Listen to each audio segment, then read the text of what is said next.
The Mandalorian and Baby Yoda are all at sea in Episode 3. Disney Plus The Mandalorian is perfect comfort viewing for troubled times. Every week I tune in for a low-stress bite of space-based badassery with a side order of Baby Yoda adorableness. And I don't even notice it's telling a whole other story at the same time. Streaming now on Disney Plus, Season 2 Episode 3 of The Mandalorian, officially known as Chapter 11, the Heiress continues the masked Mando's quest. He's searching for his own kind so he can return Baby Yoda to the Jedi, and the clues pay off this week.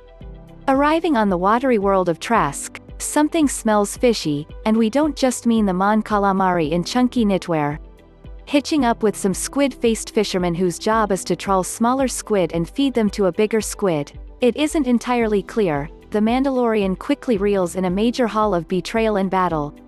Entertain your brain with the coolest news from streaming to superheroes, memes to video games.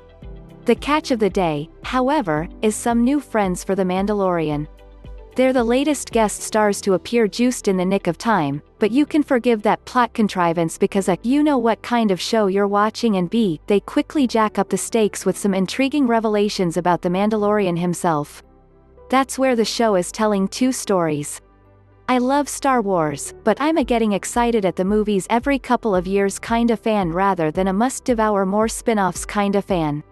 I had no idea who the Heiress was apart from what was revealed in the episode, and I'm intrigued to learn more about her in future installments. The Mandalorian still feels like something I can tune into every week without overthinking.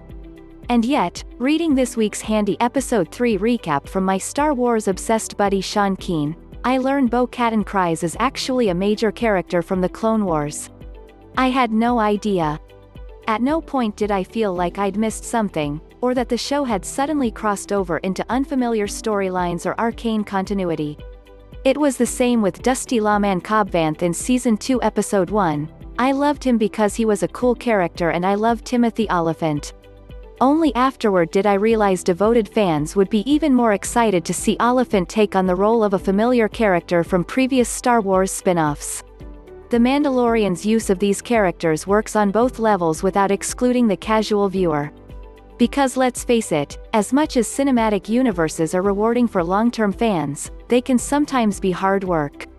I love Marvel too, but nothing makes me nope out of a Marvel Cinematic Universe movie faster than when I find myself going, wait, am I supposed to know who that guy is? When did that happen? If The Mandalorian ever feels like I have to do homework to understand what's going on, then it'll lose its comfort viewing magic. So far so good for The Mandalorian, then.